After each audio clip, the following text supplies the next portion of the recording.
আলহামদুলিল্লাহি ওয়াহদাহ ওয়াসসালাতু ওয়াসসালামু আলা মান লা নাবিয়্যা বা'দাহ। সম্মানিত দর্শক, বাংলার যে প্রান্ত থেকে অথবা প্রবাস থেকে বাংলা ভাষাভাষী যারাই আপনাদের প্রিয় চ্যানেল নেক্সাস টেলিভিশনের পর্দায় আপনাদের প্রিয় অনুষ্ঠান প্রাণ নিবেদিত ইসলামী জীবন বিধানটি দেখছেন, প্রত্যেককে জানাচ্ছি আন্তরিক প্রীতি, শুভেচ্ছা এবং ইসলামিক সম্ভাষণ। আসসালামু আলাইকুম ওয়া রাহমাতুল্লাহি ওয়া বারাকাতুহু। সম্মানিত দর্শক, যারা এই অনুষ্ঠানটি দেখছেন টিভির পর্দায়, তারা চাইলে সরাসরি আমাদের সাথে যুক্ত হতে পারেন স্ক্রিনে দেওয়া এই নাম্বারে, অথবা যারা ফেসবুকে দেখছেন তারা চাইলে সরাসরি কমেন্টের মাধ্যমে এই অনুষ্ঠানে যুক্ত হতে পারেন। সুপ্রিয় দর্শক, আপনারা সকলেই জানেন আমরা এই অনুষ্ঠানে একটি নির্দিষ্ট বিষয়ের উপরে আলোচনা করে থাকি। তার পাশাপাশি আপনাদের কাঙ্ক্ষিত প্রশ্নগুলো জেনে বিজ্ঞ আলেমের মাধ্যমে সে প্রশ্নের জবাব আপনাদেরকে প্রদান করে থাকি। আজকেও তার ব্যতিক্রম নয়। আজকে আমাদের আমন্ত্রণে সাড়া দিয়ে স্টুডিওতে উপস্থিত হয়েছেন প্রখ্যাত আলেমে দ্বীন, বিশিষ্ট মিডিয়া ব্যক্তিত্ব, উত্তরবাড্ডা ইসলামিয়া কামিল মাদ্রাসার সম্মানিত অধ্যক্ষ শায়েখ ডক্টর আনোয়ার হোসাইন মোল্লা। আসসালামু আলাইকুম ওয়া রাহমাতুল্লাহি ওয়া বারাকাতুহু। ওয়া আলাইকুম আসসালাম ওয়া রাহমাতুল্লাহি ওয়া বারাকাতুহু। শায়েখ, আপনি কেমন আছেন? আলহামদুলিল্লাহ, কৃতজ্ঞতা জ্ঞাপন করছি আপনাকে যে কষ্ট করে আমাদের আমন্ত্রণ গ্রহণ করে আপনি স্টুডিওতে এসেছেন। আপনাকেও ধন্যবাদ। সম্মানিত দর্শক, আপনারা অবশ্যই জেনে থাকবেন যে আজকে আমাদের বিষয় হচ্ছে ঋণ মুক্ত জীবন। এটা অত্যন্ত জীবন ঘনিষ্ঠ একটি বিষয়। ইসলাম আমাদেরকে সুরক্ষিত, ভারসাম্যপূর্ণ একটি লাইফ লিড করার জন্য আহ্বান করে থাকে এবং তার প্রেক্ষিতেই ঋণের ক্ষেত্রেও ইসলামের অনেক বিধিবিধান রয়েছে। বিশেষ করে ঋণ মানুষের মানসিক প্রশান্তি কেড়ে নেয়। একটি জার্নালে প্রকাশ হয়েছে, ফিনান্সিয়াল সাইকোলজি জার্নালে একটি রিপোর্টে বেরিয়ে এসেছে যে 75% মানুষ যারা ঋণ গ্রহণ করে তারা দুশ্চিন্তায় ভোগে এবং প্রচণ্ড আকারে মানসিক যন্ত্রণায় তারা ভুগতে থাকে। এই জন্য ইসলাম এই মানসিক সুস্থতার জন্য ঋণের ক্ষেত্রে অনেক বিধান তৈরি করে দিয়েছেন। কোত্থেকে ঋণ নেবেন, কিভাবে ঋণ নেবেন, অথবা ঋণের ক্ষেত্রে বিধান কি, সার্বিক বিষয়গুলোকে আজকে আমাদের সামনে এক্সপ্লেইন করবেন আমাদের সম্মানিত অতিথি। আমরা প্রথমেই তার কাছে জানতে চাইব যে আসলে ইসলাম ঋণের ব্যাপারে কি বলে, ঋণটা আসলে বৈধ কিনা। ধন্যবাদ।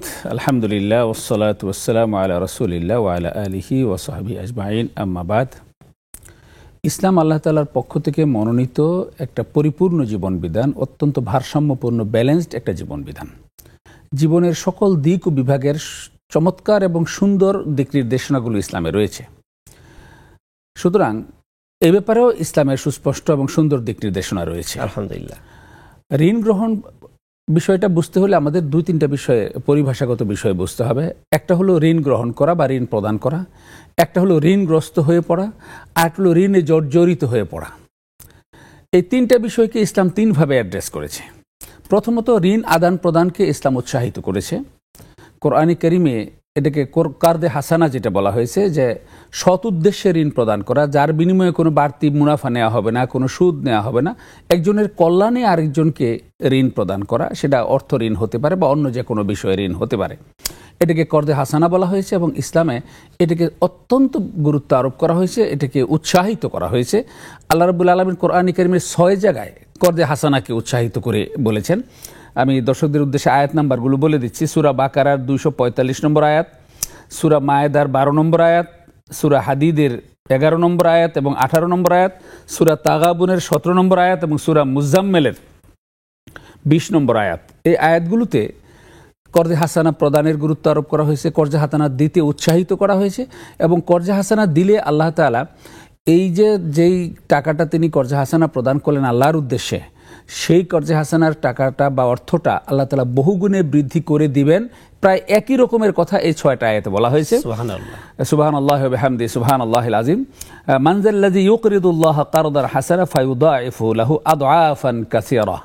আল্লাহ বলছেন যে ব্যক্তি আল্লাহর উদ্দেশ্যে কর্জে হাসানা প্রদান করবে, আল্লাহ তাকে বহু গুণে বাড়িয়ে দিবেন। আদআফান কাসীরা, বহু গুণে সেটাকে বাড়িয়ে দিবে। আবার স্মরণ করে দিয়েছেন, আল্লাহু ইয়াকবিদু ওয়া ইয়াবসুতু ওয়া ইলাইহি তুরজাউন। আল্লাহ কিন্তু মানুষকে কি করেন, সংকুচিতও করেন, আবার প্রসারিতও করে দেন। তুমি যদি কর্জে হাসানা প্রদান করো তাহলে আল্লাহ তোমাকে বহু গুণে বাড়িয়ে দিবেন। ঠিক সেম কথাগুলি পরবর্তী অন্যান্য আয়াতগুলোতে এই আঙ্গিকেই বা এর কাছাকাছি কথাগুলোই বলা হয়েছে এবং বলা হয়েছে যে তোমরা কর্জে হাসানা প্রদান করো, যদি কর্জে হাসানা প্রদান করো তাহলে তোমাদেরকে এই বেনিফিট দেওয়া হবে। এখন এই যে কর্জে হাসানা জিনিসটা কি, করজ বা ঋণ দেওয়া বিষয়টা কি, কোনো একজন ব্যক্তি যদি তার ব্যক্তিগত কোনো প্রয়োজনে, পারিবারিক কোনো প্রয়োজনে বা প্রাতিষ্ঠানিক কোনো প্রয়োজনে, ব্যবসা বাণিজ্য সংক্রান্ত কোনো প্রয়োজনে যদি অর্থের প্রয়োজন হয়, অর্থের ঘাটতি তার দেখা দেয়, তখন সচ্ছল বা দেওয়ার মতো সামর্থ্য আছে এরকম ব্যক্তির কাছ থেকে সেই ইচ্ছাগুলি কর্জ নিতে পারে একটা নির্দিষ্ট শর্তের বিনিময়ে, বা কবে পরিশোধ করবে, কিভাবে পরিশোধ করবে ইত্যাদি বিষয় দুই পক্ষের সম্মতিতে এটা নিতে পারে। ইসলাম এটাকে উৎসাহিত করেছে এবং কর্জে হাসানা দেওয়াটাকে দান করার চেয়ে বেশি উৎসাহিত করা হয়েছে এবং বলা হয়েছে দানের চেয়ে বেশি সওয়াব হলো কর্জে হাসানা দেওয়া। কারণ দান করলে সেই দানের মাধ্যমে সে অন্যের কাছে হাত পাতা হয়, অন্যের কাছ থেকে অনুগ্রহ নেওয়া হয়। আর কর্জে হাসানা প্রদান করলে একজনকে স্বাবলম্বী করার সুযোগ করে দেওয়া যায়। ব্যবসায় লস খেয়েছে, 5 জন ভাই তাকে যদি কর্জ দিয়ে যদি তাকে ব্যবসাটা আবার দাঁড় করিয়ে আবার ব্যবসা পরিচালনা করার জন্য সুযোগ করে দেওয়া যায়, তাহলে সে কিন্তু আবার স্বাবলম্বী হয়ে নিজে দাঁড়িয়ে যাবে, আরও 10 জন মানুষকে সে দান সাদাকা করতে পারবে। এটা হলো ঋণ গ্রহণ করা। কোরআন কারীম আল্লাহ তাআলা রুল বলে দিয়েছেন, ইযা তাদায়ানতুম বিদাইনিন ইলা আজালিন মুসাম্মা ফাকতুবুহু ইয়া আইয়ুহাল্লাযীনা আমানু, হে ঈমানদারগণ, তোমরা যদি নিজেদের মধ্যে পরস্পর কোনো ঋণ লেনদেন করো, তাদায়ানতুম বিদাইনিন, কোনো ঋণ যখন লেনদেন করো, তোমরা যখন কর্জ করো একজন আরেকজনকে কোনো একটা নির্দিষ্ট সময়ের জন্য, ইলা আজালিম মুসাম্মা, একটা নির্দিষ্ট সময়ের জন্য, সেটা 1 মাসের জন্য হতে পারে, 2 মাসের জন্য হতে পারে, 1 সপ্তাহের জন্য হতে পারে। তো ওই ঋণটা যখন তোমরা করবে, সিস্টেমটা হলো এটা তোমরা লিখে রাখবে। অত্যন্ত চমৎকার বলছিলেন শাইখ। এই মুহূর্তে আমাদের সাথে একজন দর্শক যুক্ত হয়েছেন, আমরা সরাসরি তার ফোনটা নিব ইনশাআল্লাহ। আসসালামু আলাইকুম। আসসালামু আলাইকুম, শুনতে পাচ্ছেন? জি, ওয়ালাইকুম আসসালাম। জি, আপনার প্রশ্নটি করুন। জি, মোসাম্মদ নীলা বলছিলাম পাবনা সদর থেকে। হুজুর, আমার প্রশ্ন হচ্ছে, আমি সেদিন একটা প্রশ্ন করেছিলাম, বাট আজকেও করছি, কারেন্ট চলে যাওয়ার কারণে আমি উত্তরটা শুনতে পাই নাই। হুজুর, ওই যে আমাদের যে কসর নামাজ আমরা আদায় করি, এই কসরের সময় কি ফরজের কসর আদায় করছি এটা বলতে হবে, নাকি শুধু কসর আদায় করছি এটা বলবো? এটা একটু বলবেন। এক কথায় কসর নামাজের নিয়তটা আপনি জানতে চাচ্ছেন, আসলে কোনটা উদ্দেশ্য করে আমরা পড়বো? ওকে, জি স্যার।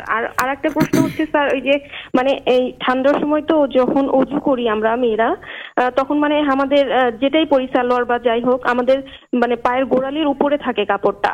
হ্যাঁ, অজু করে বের হয়ে এসে যখন আমরা পাটা মুছি, ওইটা বের হয়ে থাকলে কি অজু নষ্ট হয়ে যাবে, নাকি ওইটা ঢাকা রাখতে হবে অজুর পরে? আর 3 নাম্বার প্রশ্ন হুজুর, স্যার আরেকটা করতে চাইছিলাম। ওকে ওকে, জি, কোরআন শরীফের যে সূরা ফারজ আছে না, জি, এটা 30 পারাতে স্যার, এইটা কি আমল করা যাবে? সন্ধ্যা লাস্টের 3 আয়াত ফজরে মাগরিবে তেলাওয়াত করা যাবে কিনা আমলের মধ্যে, এটা একটু জানাই দিবেন স্যার। আচ্ছা, আপনি নির্দিষ্ট একটা সূরা বলছেন যেটা আমল করতে চাচ্ছেন, তাই তো? জি জি, এটা আমল আমাদের সুন্নাহ মোতাবেক হবে কিনা, সকাল সন্ধ্যা বা কোন সময় আমল করতে হয় স্যার, এই বিষয়ে একটু বলবেন। ওকে, ধন্যবাদ। আরেকজন দর্শক যুক্ত হয়েছেন, আমরা তার প্রশ্নটাও নিব। আসসালামু আলাইকুম ওয়া রাহমাতুল্লাহ। ওয়ালাইকুম আসসালাম। আসসালামু আলাইকুম। ওয়ালাইকুম আসসালাম। জি, আপনার প্রশ্নটি বলুন। আমার বাবা 3 থেকে 3.5 লাখ টাকা সুদ দেয়, কি আমার বাবা গুনাহ হবে? সুদ নিচ্ছে? জি জি, সুদ দিচ্ছে, নিচ্ছে না। ও, সুদ দিচ্ছে। জি জি। আচ্ছা, এটাই প্রশ্ন? জি জি। আচ্ছা, ধন্যবাদ। আপনাদের প্রশ্নগুলো অবশ্যই আমরা জবাব দিব, আমাদের সাথেই থাকুন। এভাবে ভরপুর বেঁচে থাকাটাই জীবন, আর জীবনের স্বাদের অনিবার্য সঙ্গী প্রাণ। জি শাইখ, আপনি যা আলোচনা জি, আমি যেটা বলছিলাম প্রথমত হলো ঋণ আদান প্রদান করা, এটা ইসলামে উৎসাহিত করা হয়েছে। ওটার পদ্ধতি বলে দেওয়া হয়েছে যে তোমরা যখন ঋণ আদান প্রদান করবে, 2 দিন পরে ভুলে যেতে পারো, যে কোনো একজন ভুলে যেতে পারে। নিয়েছে হয়তো 25,000 টাকা, মনে হয়তো ভুলে গেছে, পরে মনে করবে যে আমি হয়তো 15,000 টাকা নিয়েছিলাম, অথবা যে দিয়েছে সেও ভুলে যেতে পারে, আমি তোমাকে 35,000 টাকা দিয়েছিলাম, অনেক সময় অস্বীকারও করতে পারে। তো এই জন্য বলেছেন যে এটা একটা রেকর্ড রাখবে, তোমরা এটা লিখে রাখবে। এবং এই লেখার দায়িত্বটা তখন যখন কোরআন নাজিল হয়, তখন কিন্তু সবাই লেখাপড়া জানতেন না। তো এই লেখার কাজটা কে করবে বলছে, তোমাদের মধ্য থেকে একজন ন্যায়পরায়ণ ব্যক্তি, যে ন্যায়পরায়ণ ব্যক্তি, যে ইনসাফের সাথে সততার সাথে সেটা লিখবে, এরকম একজন ব্যক্তি লিখে দিবে যে মিস্টার এক্স মিস্টার ওয়াই কে এত হাজার টাকা ঋণ দিল, কি এত টাকা ঋণ দিল এত দিনের জন্য, যেটা এত তারিখে পরিশোধ করা হবে, বা টার্মস কন্ডিশন যদি কিছু থাকে সেগুলো লিখে রাখবে। তো এই যে ঋণ প্রদান করা, এই ঋণ প্রদান করা এটা কিন্তু ঋণ হবে তখন যখন এটার বিনিময়ে তার কাছ থেকে কিছু নেওয়া হবে না। কিন্তু যদি এটার বিনিময়ে যদি আমি তোমাকে 10,000 টাকা দিব, কি আমি তোমাকে 10 লাখ টাকা দিব, তুমি বিনিময়ে আমাকে 2 লাখ টাকা অতিরিক্ত দিবা, কি 50,000 টাকা অতিরিক্ত দিবা, তখন কিন্তু সেই ঋণটা সুদের পর্যায়ে পর্যবসিত হবে। ইসলাম সুদমুক্ত ঋণকে উৎসাহিত করেছে। তো এইভাবে ঋণ আদান প্রদানকে মানে ইসলাম শুধু বৈধ করেনি, বরং এটাকে উৎসাহিত সওয়াবের কাজ করেছে। শেখ চমৎকার বলছেন। আমরা এই মুহূর্তে আরো একটি প্রশ্ন নিয়ে নিব। জি, আসসালামু আলাইকুম। আসসালাম হুজুর। জি, হ্যালো। জি, আপনি বলুন। আপনি পাবনা থেকে চাটমোহর উপজেলা থেকে বলছিলাম, কামরুজ্জামান। জি, প্রশ্নটি করুন। প্রশ্নটা হলো হুজুর, যে আমাদের রাসূল সাল্লাল্লাহু আলাইহি সাল্লাম ওনার লম্বা কত ছিলেন, দৈর্ঘ্য কত ছিলেন লম্বা, আর শারীরিক বর্ণনা, শারীরিক কতটুকু উচ্চতা ছিল, এইরকম। আচ্ছা, আপনি জানতে চাচ্ছেন রাসূল সাল্লাল্লাহু আলাইহি ওয়াসাল্লামের দৈহিক গঠন ব্যাপারে, তাই তো? জি জি জি জি। জি, আমরা আপনার প্রশ্নটি বুঝতে পেরেছি ইনশাআল্লাহ। আপনার আর আমার জন্য দোয়া করবেন একটু, আমার পরিবারের জন্য। অবশ্যই অবশ্যই অবশ্যই। জি জি শেখ, আমরা বলছিলাম যে 3 ক্যাটাগরি আছে। প্রথম ক্যাটাগরি হলো ঋণ আদান প্রদান, দ্বিতীয় হলো ঋণগ্রস্ত হয়ে পড়া, যে কোনো কারণে কেউ ঋণ এনেছে, ঋণটা সে পরিশোধ করতে পারছে না, ঋণগ্রস্ত হয়ে পড়েছে। তো এই ধরনের ব্যক্তিকে মানে ইসলাম কি বলেছে, এটাকে উৎসাহিত করেনি, বরং তাড়াতাড়ি যত দ্রুত সম্ভব তোমাদের ভাইদেরকে ঋণ থেকে মুক্ত করে দেওয়ার ব্যবস্থা করবা। এমনকি মারা যাওয়ার পরেও যদি কারো ঋণ থাকে, রাসূল সাল্লাল্লাহু আলাইহি ওয়াসাল্লাম বলেছেন তাকে তোমরা ঋণ মুক্ত করো। এমনকি জানাজার নামাজে জিজ্ঞেস করে তার কোনো ঋণ আছে কিনা, তো বলছে যে হ্যাঁ তার ঋণ আছে, তো ঋণ পরিশোধ করার তোমরা কেউ আছো কিনা। যদি কেউ ঋণ পরিশোধ করার জিম্মাদারি নিত তাহলে তিনি জানাজা পড়াতেন, আর যদি ঋণ পরিশোধ করার মতো কেউ না থাকতো তাহলে তিনি বলতেন যে তোমরা জানাজা পড়ায় নাও এবং তার ঋণের ব্যাপারটা পরবর্তীতে ফয়সালা করে নিও। এই জন্য ঋণগ্রস্ত যদি কেউ হয়ে পড়ে, যে ঋণ এনেছিল কোনো একটা প্রয়োজনে এবং সেটা পরিশোধ করে দেওয়ার মতো একটা সম্ভাবনাও তার ছিল, কিন্তু যে কোনো একটা মানে কারণে, কোনো মানে আপতিত কোনো একটা কারণে হয়তো ঋণটা সে পরিশোধ করতে পারেনি, অন্য কোনো সমস্যার কারণে, এই ধরনের ব্যক্তিকে ঋণ পরিশোধের ব্যাপারে ইসলাম উৎসাহিত করেছে, তাকে ঋণ থেকে মুক্ত করার ব্যাপারে। এই জন্য জাকাত প্রদানের যে 8টা খাত রাখা হয়েছে, একটা খাত করা হয়েছে এরকম ঋণগ্রস্ত ব্যক্তিদেরকে ঋণমুক্ত করার জন্য, যে ইসলাম ঋণমুক্ত রাখবে না, কোনো ভাইকে মানে ঋণগ্রস্ত রাখবে না। এই জন্য তোমাদের জাকাতের টাকার একটা বড় অংশ বরাদ্দ করবে এরকম ঋণগ্রস্ত ব্যক্তি যারা আছে, দেউলিয়া হয়ে গেছে, ঋণগ্রস্ত হয়ে গেছে, সে এখন ঋণ পরিশোধ করতে পারতেছে না, মানুষের কাছে ছোট হচ্ছে, মানুষের কাছে সে অপমানিত হচ্ছে, মানুষ তাকে যা তা বলতেছে, অথবা তার মানে নিজেও সে একটা অসম্মানিত বোধ করতেছে, আমি ঋণগ্রস্ত কেমনি মানুষের সাথে কথা বলি। তো এরকম তোমাদের ভাইদের মধ্যে, আত্মীয় স্বজনের মধ্যে যদি এরকম কেউ ঋণগ্রস্ত হয়ে থাকে, তাহলে তোমরা নিজেরা যদি উইলিংলি তার পক্ষে টাকা দিয়ে ঋণ পরিশোধ করতে পারো, আলহামদুলিল্লাহ, সবচেয়ে উত্তম। সেটা যদি না হয় তাহলে তোমাদের জাকাতের টাকা থেকে একটা অংশ দেওয়া হলো, জাকাতের 8টা খাতের একটা খাত হলো ঋণ পরিশোধ করা। ঋণগ্রস্ত ব্যক্তিকে ঋণগ্রস্ত রাখা ইসলাম উৎসাহিত করে নাই। তৃতীয় হলো ঋণে জর্জরিত হয়ে পড়া, এটা ইসলামকে চরমভাবে মানে এটাকে নিরুৎসাহিত করেছে। আল্লাহ রাসূল সাল্লাল্লাহু আলাইহি ওয়াসাল্লাম দোয়া করেছেন, আল্লাহুম্মা ইন্নী আউযু বিকা মিনাল ফাকরি ওয়াল কিল্লাতি ওয়াজ জিল্লা, আল্লাহুম্মা ইন্নী আউযু বিকা মিন গালাবাতিদ দাইন ওয়া কাহরির রিজাল, হে আল্লাহ আমাকে দারিদ্র থেকে, ঋণগ্রস্ত হওয়া থেকে তুমি আমাকে মুক্ত করো। আল্লাহ রাসূল সাল্লাল্লাহু আলাইহি ওয়াসাল্লামকে এক সাহাবী জিজ্ঞেস করেছেন যে ইয়া রাসূলুল্লাহ, তো ঋণের ব্যাপারে যে আপনি এরকম কথা বলেছেন, ঘটনাটা কি? কারণ হলো ঋণগ্রস্ত মানুষ যখন ব্যক্তি ঋণগ্রস্ত হয়ে পড়ে, তখন সে যদি কথা বলে, মিথ্যা কথা বলে, পারবো না মঙ্গলবারে দিতে, বলে হ্যাঁ ঠিক আছে মঙ্গলবারে দেবো। আর যদি সে ওয়াদা করে, সে ওয়াদা খেলাফ করতে হয়। এই দুইটাই হলো মুনাফিকের আলামত। ঋণ মানুষকে পর্যায়ক্রমে মুনাফিকে রূপান্তরিত করে। এই জন্য ঋণে জর্জরিত হয়ে যাওয়াটাকে ইসলাম একেবারে নিরুৎসাহিত করেছে। এটা রেমেডি কি? প্রথমত রেমেডি যে আগের বারে আমরা যেটা বলেছি, আত্মীয় স্বজন এবং অন্যান্য সচ্ছল যারা আছে তারা সমাধান করে দেবেন। আর দ্বিতীয়, আল্লাহ রাসূল দোয়া শিখিয়ে দিয়েছেন, আল্লাহুম্মা কফিনি বিহালালিকা আন হারামিক ওয়াগনিনি বিফাদলিকা আম্মান সিওয়াক। হযরত আলী রাদিয়াল্লাহু তাআলা বলছেন যে এই দোয়াটা যদি কেউ বারবার রেগুলার পড়তে থাকে, তার ঋণ যদি পাহাড় পরিমাণ হয়, তাহলে আল্লাহ তার কোনো ঋণ পরিশোধের কোনো না কোনো ব্যবস্থা করে দেবেন। শেখ অত্যন্ত চমৎকার ভাবে বলছিলেন। এই মুহূর্তে আমাদের একজন যুক্ত হয়েছেন, আমরা তার কলটা নিয়ে নেব ইনশাআল্লাহ। আসসালামু আলাইকুম। আসসালামু আলাইকুম, শুনতে পাচ্ছেন?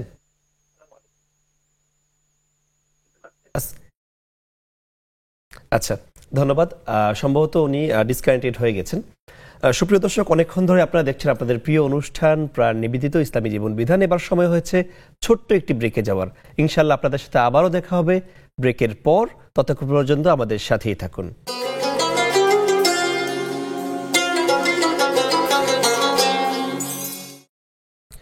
বিজ্ঞাপন বিরতির পর আপনাদেরকে আবারও স্বাগত জানাচ্ছি আপনাদের প্রিয় অনুষ্ঠান প্রাণ নিবেদিত ইসলামী জীবন বিধানে। প্রিয় দর্শক, আমরা আলোচনা করছিলাম ঋণমুক্ত জীবনের ব্যাপারে। এ ব্যাপারে আমাদের আমন্ত্রিত শেখ অত্যন্ত চমৎকার আলোচনা করছিলেন। আমরা সে থেকে আবার ফিরে যাচ্ছি ইনশাল্লাহ। জি শেখ। জি, তো আমরা তো ঋণের 3টা ধারা দেখলাম। 3টা ধারার মধ্যে প্রথমটা ইসলাম উৎসাহিত করেছে, দ্বিতীয় দুটো ইসলাম উৎসাহিত করেনি, বরং মানুষকে ঋণ মুক্ত রাখার জন্য অন্যদের উপর দায়িত্ব আরোপ করেছে। অন্যদের যারা সচ্ছল, স্বাবলম্বী এবং সম্পদশালী তাদের অর্থ দিয়ে অন্যদেরকে ঋণমুক্ত করার ব্যাপারে উৎসাহিত করেছে। তো এখন আমরা মানুষ ঋণমুক্ত যাতে থাকতে পারে, ঋণ যাতে মানুষের কম হয়, একেবারে ঋণবিহীন জীবন যাবে না, কারণ কোনো না কোনো প্রয়োজনে মানুষের জীবনে তো ঋণ করতেই হয়, ইসলাম যেটাকে উৎসাহিত করেছে। কিন্তু অপ্রয়োজনীয় ঋণ হয়ে বা ঋণগ্রস্ত হয়ে পড়া, ঋণে জর্জরিত হয়ে পড়া থেকে বিরত থাকার জন্য আমাদের ইসলাম কতগুলো টিপস দিয়েছে। এর মধ্যে প্রথমত হলো নিজের আয় ব্যয়ের ব্যাপারে নিজে সচেতন থাকা। Cut your coat according to your cloth. তার যতটুকু আয় হবে সেই আয় অনুযায়ী সে ব্যয় করবে। অনেকে আছে বাহুল্য ব্যয় করতে গিয়ে, প্রয়োজনের অতিরিক্ত খরচ করতে গিয়ে, যেখানে হয়তো 2 লাখ টাকা খরচ করলে কাজটা সুন্দরভাবে হয়ে যাওয়ার কথা, সেখানে ফুটানি দেখানোর জন্য হয়তো 10 লাখ টাকা খরচ করতে গেছে, বিভিন্ন জন থেকে ধার কর্জা করে। মার্কেটিং করতে গেছে, হয়তো ঈদ আসছে, যেখানে ওনার প্রয়োজন তার যে রেঞ্জ আছে, তার যে সামর্থ্যের যে রেঞ্জ আছে, সেই রেঞ্জের বাইরেও আরও টাকা পয়সা ধার কর্জা করে। এখন ক্রেডিট কার্ড এসেছে, ক্রেডিট কার্ডের ফুটানি, বাজারে গিয়ে দেখা যায় মার্কেটিং করতেছে। এইভাবে মানুষের যথেচ্ছ ব্যয় প্রবণতা মানুষকে অনেক সময় ঋণগ্রস্ত করে ফেলে। শৌখিনতা, অতি শৌখিনতা মানুষকে ঋণগ্রস্ত করে ফেলে। এই জন্য ইসলাম বলেছে যে ব্যয়টাকে মুতাদিল করো, অর্থাৎ মাঝামাঝি অবস্থায় তোমরা ব্যয় করো, কার্পণ্যও করো না। ওয়াল্লাযীনা ইযা আনফাকু লাম ইউসরিফু ওয়া লাম ইয়াখতুরু ওয়া কানা বাইনা যালিকা কাওয়ামা। তারা যখন ব্যয় করে তখন অপচয়ও করে না, আবার কার্পণ্যও করে না, এই দুইয়ের মাঝামাঝি তারা ব্যয় করে। আচ্ছা শেখ, আমরা একটু প্রশ্নগুলো উত্তরটা জেনে নিই, দর্শকরা অপেক্ষায় রয়েছে। প্রথম প্রশ্নটি এক বোন করেছিল যে কসর নামাজের নিয়তের ক্ষেত্রে যে ফরজ যে নামাজটা ওয়াক্তের নাম উল্লেখ করে আলাদা নিয়ত করতে হবে নাকি এমনিতে হয়ে যাবে? কোনো নামাজেরই নিয়তের ওয়াক্ত উল্লেখ করে বা নামাজের নাম উল্লেখ করে মুখে বলতে হবে না। তার মনে মনে যে নিয়তটা থাকবে যে আমি আসরের নামাজের আসর নামাজ পড়ার জন্য আমি সিদ্ধান্ত নিয়েছি, এটি তার নিয়ত। আর কসর সাধারণত ফরজের ক্ষেত্রেই হয়, নফল সুন্নতের কোনো কসর নাই। তো সুতরাং এটা ফরজের 4 রাকাতের পরিবর্তে 2 রাকাত কসর করিতেছি, এভাবে মুখে বলার কোনো প্রয়োজন নেই। চমৎকার। আর দ্বিতীয় প্রশ্নটি ছিল যে দেখা যাচ্ছে যে অজু করার পরে অনেক অংশ ভিজে যায়, মোছার ক্ষেত্রে দেখা যায় মেয়েদের এমন জিনিস অনেক সময় একটু কাপড় উঁচা করতে হয় যেটা সতের অংশ ছিল, সেক্ষেত্রে অজু থাকবে কিনা বা এই ক্ষেত্রে বিধানটা আসলে কি হবে? না, এই ধরনের প্রয়োজনে যদি সে কাপড় উঠায়, তার যদি অজু ভঙ্গের যে কারণগুলো রয়েছে সেগুলো যদি না ঘটে, শুধু কাপড় উঠায় পা মোছার কারণে তার অজু ভাঙবে না। আচ্ছা, এভাবে ভরপুর বেঁচে থাকাটাই জীবন, আর জীবনের স্বাদের অনিবার্য সঙ্গী প্রাণ। এই মুহূর্তে আমাদের সাথে আরো একজন দর্শক যুক্ত হয়েছে, আমরা তার সাথে একটু কথা বলে নিব। আসসালামু আলাইকুম রহমতুল্লাহ। দর্শক শুনতে পাচ্ছেন? আসসালামু আলাইকুম। ভালো আছেন? জি আলহামদুলিল্লাহ ভালো আছি। আপনার প্রশ্নটি করুন। আমার 2টি প্রশ্ন। আমার প্রথম প্রশ্ন হলো, হুজুর নামাজের মনে করে এক রকাত দিয়া আবার আরেক সিজদা দেওয়ার সময় যে রাব্বিক ফিরিলি, এটা পুরাটাই পড়তে হবে না আর শুধু রাব্বিক ফিরিলি করে রুকু থেকে উঠি আবার সিজদাতে যাইতে হয়? এটা বলি আমি যাই। অনেকে বলছে না পুরা পড়বে, আল্লাহু আকবার সিজদার মাঝখানে আপনি যে দোয়াটা পড়ছেন ওইটা পুরোটা পড়তে হবে কিনা নাকি? জি জি, বুঝতে পেরেছি। আর কোন প্রশ্ন? আর 2 নম্বর প্রশ্ন হলো যে হুজুর, আমার হাজবেন্ডের সম্পদ বা জায়গা জমিন গুলা ওরা 10 ভাই বোনের মধ্যে আছে আর কি। এখন মৌখিক ভাবে ভাগ হয়েছে। এখন আমার হাজবেন্ডের অংশ, আমার ছেলে নাই তো মেয়ে আছে, তো কিছু অংশ বিক্রি করতে চাচ্ছে। এখন বলতেছে নাম বন্টন ছাড়া এটা বিক্রি হবে না। এখন আমার হাজবেন্ড চাচ্ছে যে ভাই বোন সবাই আসুক, ঘরে বন্টন করে দিয়া ওনার অংশ নেওয়া, ভাই বোনেরা বন্টনে আসতেছে না। এখন বন্টনে না আসার কারণে আমি বিক্রিও করতে পারতেছি না। এখন আমার একটু সমস্যা হচ্ছে। এখন এই বন্টনে না আসলে কি করতে হবে, কিভাবে আমি আইনত জমিনগুলো বিক্রি করতে পারবো? ওরা ইচ্ছা করে আসতেছে না। ইসলামের আইনে এটা কি ব্যবস্থা নিলে আমার হাজবেন্ড আমার মেয়েদেরকে জমিগুলো দিতে পারবে? বা ওকে, আপনার প্রশ্নটা আমরা বুঝতে পেরেছি, ইনশাআল্লাহ জবাব পেয়ে যাবেন। যে শেখ যেটা বলছিলেন যে সতর খোলা, যে আগের প্রশ্ন কমপ্লিট হয় না, আর একটু বলি যে উনি যদি প্রয়োজন হয় তাহলে উনি বলছে পা ভিজে যায়, সেটুকু একটু পায়ের গোড়ালি কুলে উনি মুছবেন। তবে অবশ্যই খেয়াল রাখতে হবে গায়রে মাহরাম কোনো পুরুষের সামনে যেন সেই কাজটা তিনি না করেন। তিনি ঘরের মধ্যে অথবা নিজে যেখানে নামাজ পড়বেন এরকম নিরিবিলি জায়গায় যেখানে গায়রে মাহরাম কোনো পুরুষ নেই সেখানে তিনি পা উঠে যদি পা মোছেন, অজু ভঙ্গের যে কারণগুলো রয়েছে ওরকম কোনো কারণ যদি তার না ঘটে থাকে, শুধু এটুকু উঠিয়ে পা মোছার কারণে তার অজু ভাঙবে না। আলহামদুলিল্লাহ, চমৎকার বলছিলেন। এই পর্যায়ে যে 3 নম্বর প্রশ্নটা ছিল সেটা হচ্ছে কোনো নামাজের পরে নির্দিষ্ট কোনো আমল আছে কিনা, যেমন আমরা অনেক সময় ফজরের পরে সূরা ইয়াসিন, এশার পরে সূরা মুলক পড়ি, তো উনিও নির্দিষ্ট কয়েকটি সূরা আমল করেন, এই ক্ষেত্রে হাদিসের সরাসরি বিধান আছে কিনা? জি, কিছু কিছু আমলের ব্যাপারে রাসূল সাল্লাল্লাহু আলাইহি ওয়াসাল্লাম এই আমলগুলো বেশি করতেন, কিন্তু এগুলোকে মুওয়াজাবাত করে নেওয়া যায়, এগুলোই করতে হবে এই বাধ্যবাধকতা আরোপ করা যাবে না, কারণ ফরজ ওয়াজিব ছাড়া কোনো বিষয়ে বাধ্যবাধকতা আরোপ করার কোনো সুযোগ ইসলামে নেই। তো রাসূল সাল্লাল্লাহু আলাইহি ওয়াসাল্লাম যে দোয়াগুলো পড়তেন ফরজ নামাজের পরে, সেই দোয়াগুলো বেশিরভাগ পড়তেন। এগুলো পড়াটা হলো উত্তম, এগুলো হলো মাসনুন, আমরা বলি এগুলো মাসনুন দোয়া, এগুলো পড়াটা সওয়াবের কাজ, কিন্তু এটাকে বাধ্যবাধকতা করা যাবে না। যেমন ফরজ নামাজের পরে 3 বার সুবহানাল্লাহ, মানে 33 বার সুবহানাল্লাহ পড়া, 33 বার আলহামদুলিল্লাহ পড়া, 33 বার আল্লাহু আকবার পড়া, সুবহানাল্লাহি ওয়া বিহামদিহি সুবহানাল্লাহিল আযীম পড়া, আল্লাহুম্মা লা মানিয়া এই দোয়াটা পড়া, তারপরে সাইয়্যিদুল ইস্তিগফার আল্লাহুম্মা আনতা রাব্বি লা ইলাহা ইল্লা আনতা এইটা পড়া, তারপরে সূরা ইখলাস পড়া, আয়াতুল কুরসি পড়া, এই আমলগুলো রাসূল সাল্লাল্লাহু আলাইহি ওয়াসাল্লাম বেশিরভাগ করতেন। তো ওলামায়ে কেরামগণ বলছেন যদি সুযোগ থাকে এই আমলগুলো করা যেতে পারে, কিন্তু করতে হবে এরকম শব্দ প্রয়োগ করা যাবে না। করতে হবে বলে বাংলাতে এটা বাধ্য, ফরজের মর্যাদায় নিয়ে নেওয়া হয় কথার দিক থেকে, বাধ্যবাধকতার পর্যায়ে চলে যায়, এই জন্য করতে হবে না বলে এই জাতীয় আমল করাটা উত্তম।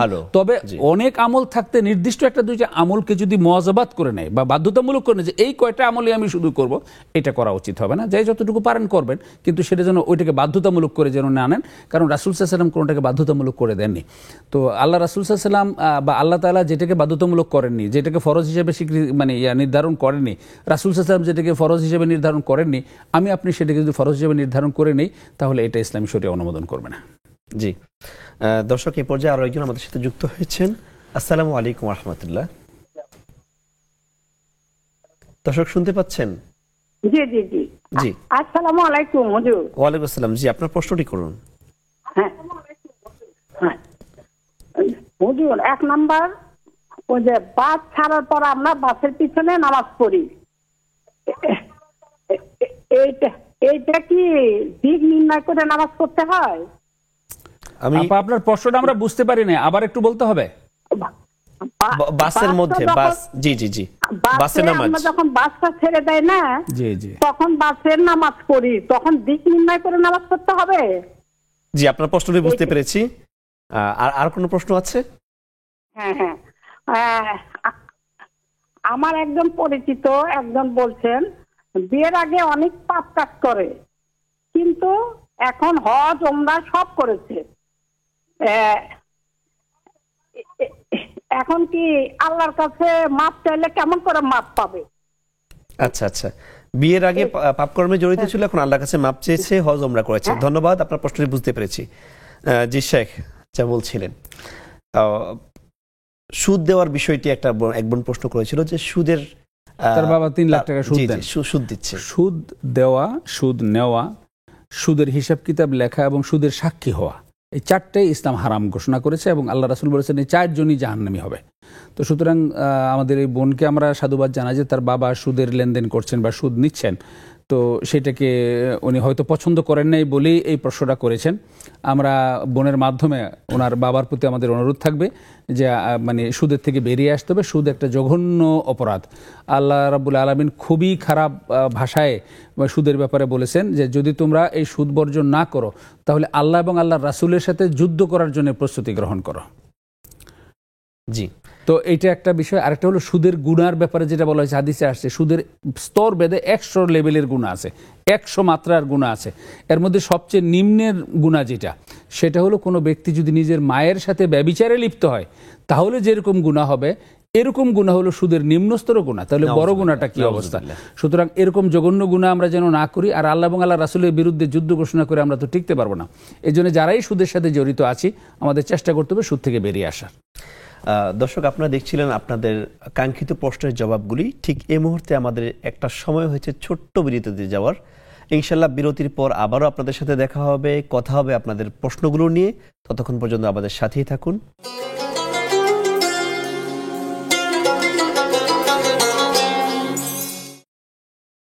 আসসালামু আলাইকুম। পুনরায় স্বাগত জানাচ্ছি আপনাদের প্রিয় অনুষ্ঠান প্রাণ নিবেদিত ইসলামী জীবন বিধানে। আমরা আলোচনা করছিলাম আপনাদের কাঙ্ক্ষিত প্রশ্নের জবাব নিয়ে। ঠিক এ পর্যায়ে আমরা আবারও সেই প্রশ্ন জবাব উত্তরে চলে যাব। এক ভাই প্রশ্ন করেছিলেন যে রাসূল করিম সাল্লাল্লাহু আলাইহি ওয়াসাল্লামের দৈহিক বিষয়টা কেমন ছিল। আমরা শাইখের কাছে জানতে চাই যে রাসূলের দৈহিক অবয়ব, তার চাহনি, বাচনভঙ্গি কেমন ছিল, এই বিষয়ে যদি একটু সংক্ষেপে উনি বলেন। জানতে চেয়েছে যে উনি লম্বা কতটুকু ছিলেন। রাসূল সাল্লাল্লাহু আলাইহি ওয়াসাল্লাম যেই সময়ে দুনিয়াতে এসেছিলেন তখন কিন্তু আজকের এই পরিমাপ সেন্টিমিটার বা গজ, ইঞ্চি বা মিটার, ফুট, এই জিনিসগুলো আবিষ্কৃত হয়নি। তো যার কারণে আমাদের আজকের ফুট হিসেবে তার দৈর্ঘ্য প্রস্থের মাপটা বলে দেওয়া যাবে না। তবে রাসূল সাল্লাল্লাহু আলাইহি ওয়াসাল্লামের জীবনী লেখা হয়েছে তার সিরাতের উপরে বা তার জীবন গঠন সম্পর্কে, তার ব্যক্তিগত জীবন আচার সম্পর্কে সবচেয়ে বেশি এবং যোগভাবে দালিলিকভাবে যে কিতাবটা লেখা হয়েছে সেটা হলো শামাইলে তিরমিজি। তো শামাইলে তিরমিজি রাসূল সাল্লাল্লাহু আলাইহি ওয়াসাল্লামের জীবনের তার ব্যক্তিগত দৈহিক গঠন সম্পর্কিত, তার আচার আচরণ, তার চাহনি থেকে আপনি যেটা বলেছেন সব ধরনের। তো সেখানে আমরা যেটা পাই সেটা হলো যে রাসূল সাল্লাল্লাহু আলাইহি ওয়াসাল্লাম মাঝারি গড়নের ছিলেন, খুব লম্বাও ছিলেন না আবার বেটেও ছিলেন না, মাঝারি ধরনের ছিলেন। গায়ের রং ছিল খুব ফর্সা, তার ভ্রুগুলো ছিল খুব কুচকুচে, জোড়া ভ্রু, আর চাহনিগুলো খুব চমৎকার ছিল। সৌন্দর্যের মূর্ত প্রতীক হিসেবে তাকে মনে করা হতো। তিনি অত্যন্ত সুন্দর ছিলেন এবং মাঝারি গড়নের ছিলেন। এখন মাঝারি গড়ন বলবো, আমাকে 5 ফিট 8 ইঞ্চি বলবো না, 5 ফিট 10 ইঞ্চি বলবো নাকি 6 ফিট 2 ইঞ্চি, এটা আজকের মাপের সাথে এটা মিলিয়ে বলা যাবে না। তৎকালীন সময়ে মানুষরা যারা লম্বা মানুষ ছিলেন, আবার কিছু খাটো মানুষ ছিলেন, লম্বা এবং খাটোর মাঝামাঝি মাঝারি ধরনের ছিলেন।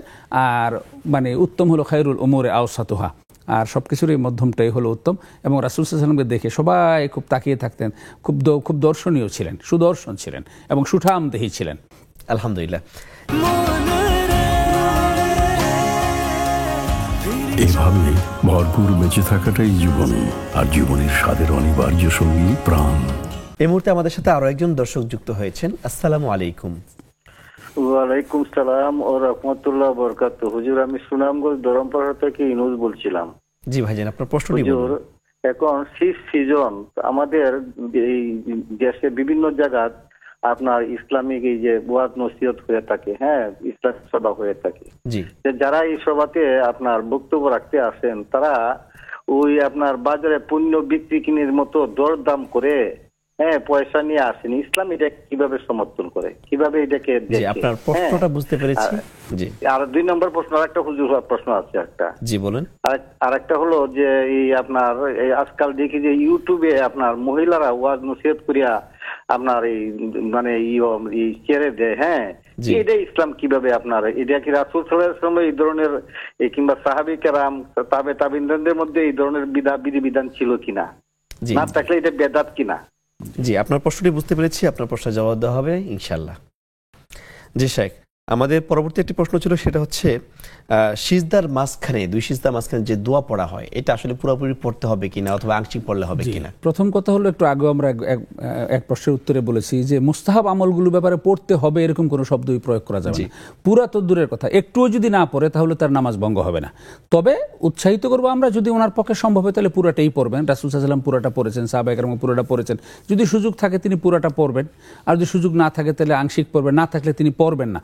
কিন্তু পড়তে হবে অথবা করা যাবে না, এই 2টা শব্দের একটা শব্দ এই ক্ষেত্রে প্রয়োগ করা উচিত হবে না, এই কারণে যে এটা ফরজ ওয়াজিবের অংশ নয়। জি, আরেক বোন প্রশ্ন করেছিলেন যে তার স্বামীর প্রাপ্ত হক ছেলে না থাকার কারণে দেখা যায় যে হয়তো একটু দুর্বলতা আছে, তার ফ্যামিলির মানুষরা বুঝাতে পারছে না অথবা তিনি তাদের থেকে সেই সম্পর্কটা বুঝে নিতে পারছেন না, এখন তিনি আইনের কি ব্যবস্থা নিতে পারেন? প্রথম কথা হলো যে এই বিষয়টা আসলে শরঈ ব্যাখ্যা এখানে খুব বেশি প্রয়োজন নয়। 2টা জিনিস তার ওখানে বেশি জরুরি হবে।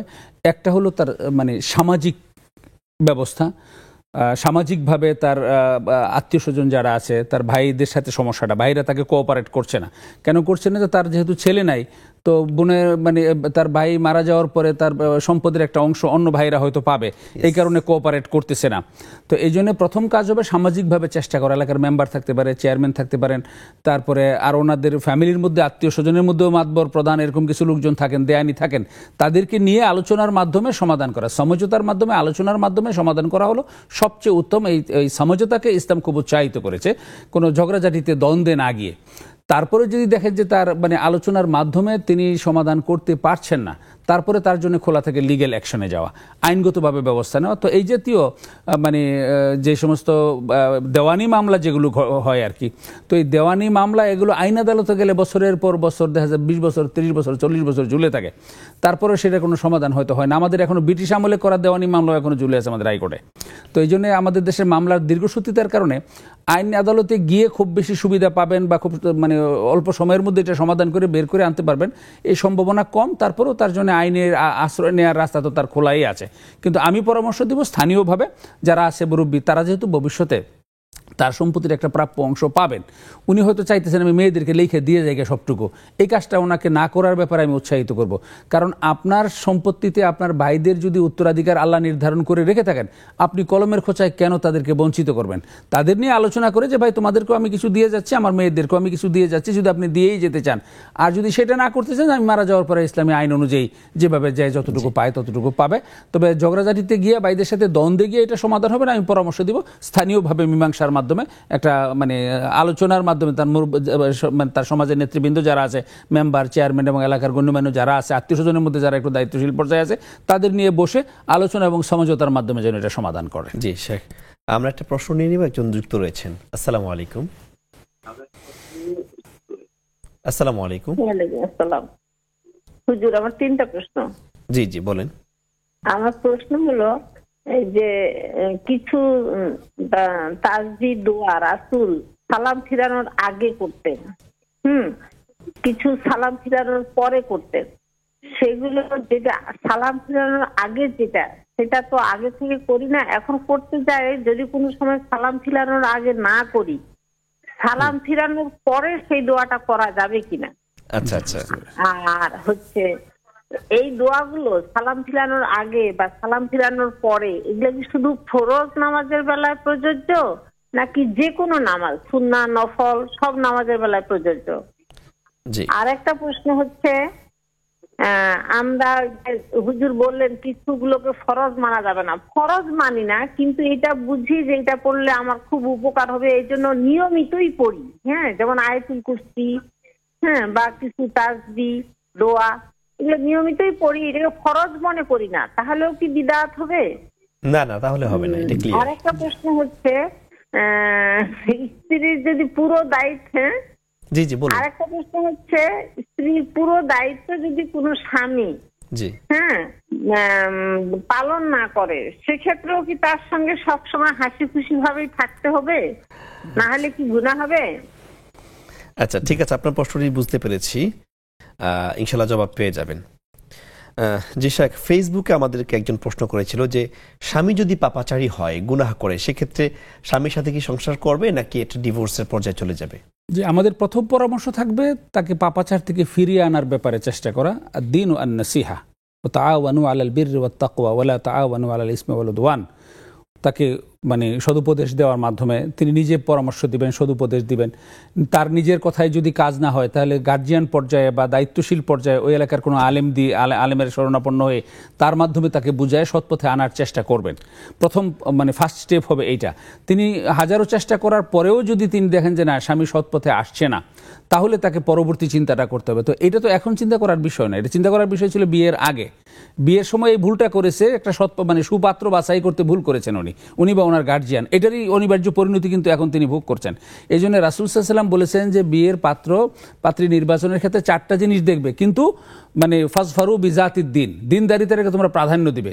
তো বিয়ে পাত্র দেখার সময়, পাত্র পছন্দ করার সময় বা পাত্র বাছাই করার সময় তখন হয়তো দিনদারিতাটাকে প্রাধান্য দেওয়া হয় নাই বলে আজকে বোন এই সমস্যায় পড়েছেন। তো এই জন্য তাকে আমরা পরামর্শ দিব, প্রথমে তাকে নসিহত করে সুপথে আনার চেষ্টা করবেন। একান্তই যদি সেটা না পারেন, আর তিনি যদি মনে করেন যে আমি সৎভাবে জীবনযাপন করতে চাচ্ছি, তার সাথে যদি আমি সংসার করি তাহলে আমি শরিয়ার সীমারেখা মেনটেন করে করতে পারবো না, তখন তিনি ডিভোর্সের দিকে যেতে পারেন। এই ক্ষেত্রে আমাদের যেটা মানে শিক্ষা নিতে হবে সেটা হলো, আমরা ছেলে মেয়েদেরকে বিয়ে দেওয়ার ক্ষেত্রে, পাত্রপাত্রী নির্বাচনের ক্ষেত্রে অবশ্যই দিনদারিতাটাকে বিবেচনায় নেব। দিনদারিতা বিবেচনায় না নিয়ে যেন আমরা এরকম কোনো বিয়ের সিদ্ধান্ত না নেই, তাহলে ভবিষ্যতে আমাদের ছেলে বা মেয়ে এরকম কিন্তু সমস্যায় পড়তে পারে। জি শেখ, আমরা আরেকটা প্রশ্ন নিয়ে নিচ্ছি। আসসালামু আলাইকুম। সরি, তিনি মনে হচ্ছে লাইনে নেই। সম্মানিত দর্শক, এ পর্যায়ে আমরা একটা ছোট্ট ব্রেকে যাব, ইনশাআল্লাহ আশা করছি ব্রেকের পরে আমাদের সাথেই থাকবেন। আসসালামু আলাইকুম।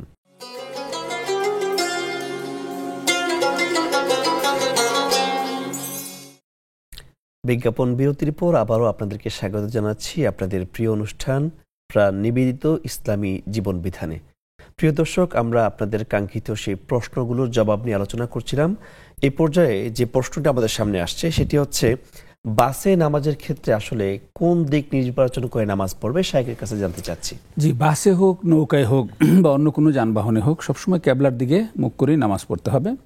যদি সেই ক্ষেত্রে ঘুরে যায় তাহলে মাসালা হলো তিনিও ঘুরে যাবেন। তো আমাদের বাংলাদেশের যে দূরত্ব, সেই দূরত্বে আসলে বাসে নামাজ পড়ার খুব একটা প্রয়োজন পড়ে না। কারণ আমাদের সফর হালতে আমরা যখন থাকবো তখন জোহর আসর একসাথে জোহরের সময় পড়া যায়, মাগরিব এশা একসাথে এশার সময় পড়া যায়। আর আমাদের লং রুটে যে বাসগুলো চলে সেই বাসগুলো অন্তত 2-3টা বিরতি দেয়, মাঝখানে যেখানে বিরতি দেয় সেখানে নামাজের ব্যবস্থাও থাকে। তো সাধারণত আমরা ওই সুযোগগুলো নিতে পারি। তারপরেও যদি বাসে একান্তই দেখা যায় ওই সুযোগে আমাদের পড়ার মতো সুযোগ হয় না, অথবা এরকম সিচুয়েশন হয়েছে যে এখন বাসে পড়া ছাড়া আর বিকল্প ব্যবস্থা নেই, তখন উনি ক্যাবলামুখী হয়েই পড়বেন। ওকে। আর যদি বাস ঘুরে যায় সেই ক্ষেত্রে? ঘুরে গেলে তাকেও ঘুরে যেতে হবে। আচ্ছা, এবার এই জন্য আমাদের পরামর্শ হলো ওই যে যেখানে আমাদের বিরতি দেয় সেখানে যেন নামাজটা পড়েন। আর বাসে উঠার আগে জোহর আসর একসাথে পড়ে উঠবেন, আবার বাস থেকে নেমে মাগরিব এশা একসাথে পড়বেন। ইসলাম তো ওয়াসাত রেখেছে, ইয়াসসিরু ওয়ালা তুআসসিরু, বাশশিরু ওয়ালা তুনাফিরু। আল্লাহ বলছে তুমি সহজ করো, কঠিন করো না। তো আমরা সহজ অপশনটা নিতে পারি।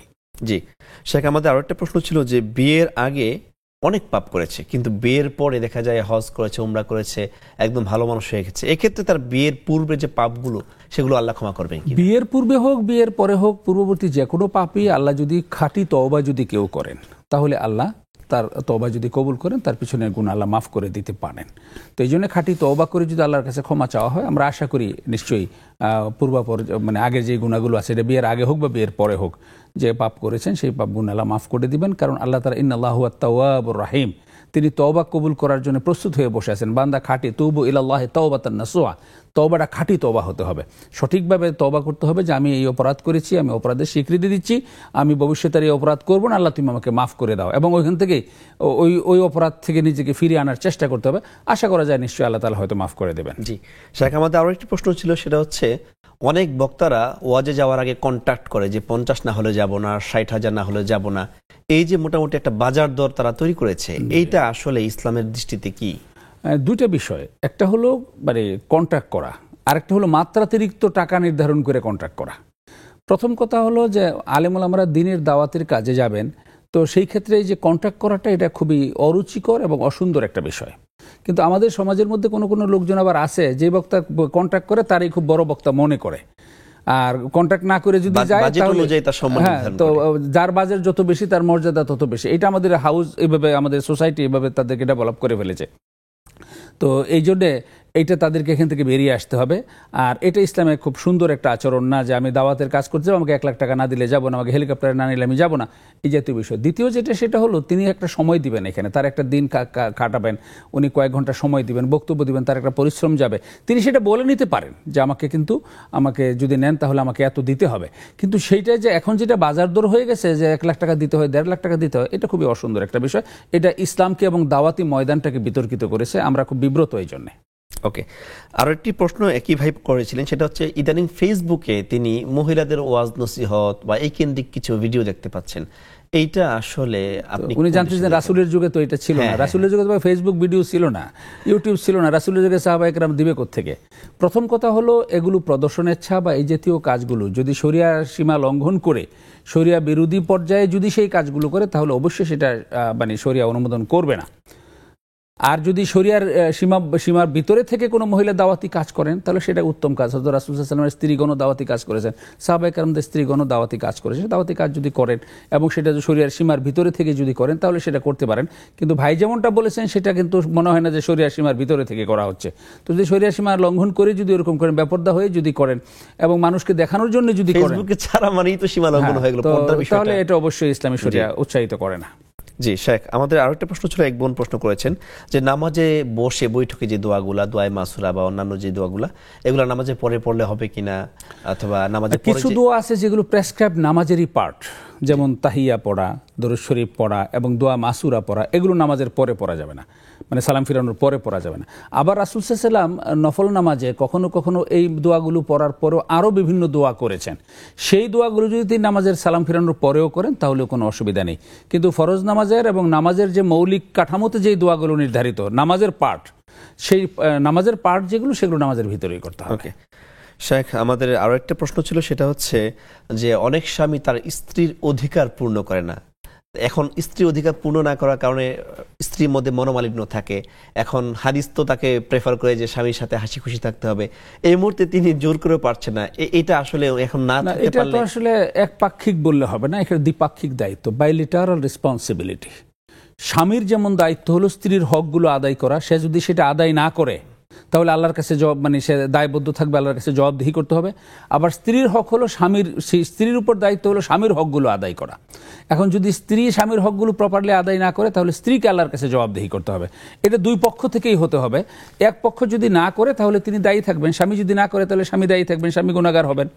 আর যদি সেইটা স্বামী করে নাই বলে যদি স্ত্রীও না করে তাহলে স্ত্রীও দায়ী হয়ে যাবেন। এই জন্য আমাদের বোনকে আমরা পরামর্শ দেবো, আপনি আপনার দায়িত্ব পালন করে যান আর তার জন্য দোয়া করুন এবং তাকে নসিহত করতে থাকুন, সেও যেন স্ত্রীর হক ঠিকমতো আদায় করে যথাযথভাবে তার মানে স্ত্রীর প্রতি দায়িত্ব পালনে সে যেন উৎসাহিত হয়, আগ্রহী হয় এবং দায়িত্ব পালন যেন সে করে। ধন্যবাদ শেখ। আমরা একদম অনুষ্ঠানের শেষ পর্যায়ে চলে এসেছি। আপনাকে অনেক অনেক ধন্যবাদ, আপনার ব্যস্ততম সময়ের মাঝেও নেক্সাস টেলিভিশনকে আপনি সময় দিয়েছেন। ধন্যবাদ আপনাকেও, আমাদের দর্শকবৃন্দকেও ধন্যবাদ।